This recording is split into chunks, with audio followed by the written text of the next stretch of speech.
Pozdravljeni.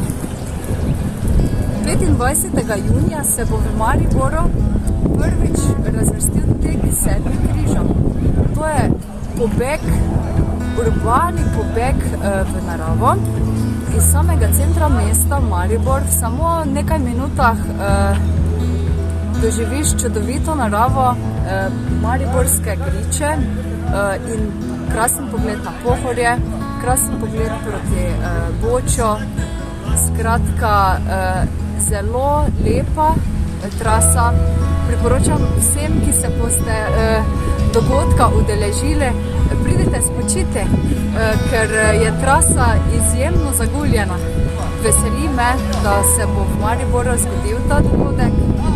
Upam, da bo prišlo čim več tekačev, pohodnikov, ljudi, ki obožujemo naravo in imamo radi Maribor. Evo, moram priznati, kot stari Mariborčan, tega desnega brega sploh nisem nikoli kaj dosti poznal, razen te obronke. Zelo lepe poti v notranjost, za piramido, za Kalvarijo, tam proti Urbano gor, čudovito, gozdno, kanem fantastično. Jaz bi rekel tako, vabljeni vsi Mariborčani, tisti, ki poznate ta del Maribor, tisti, ki ga ne poznate, pridite 25. junija, ne bo žal.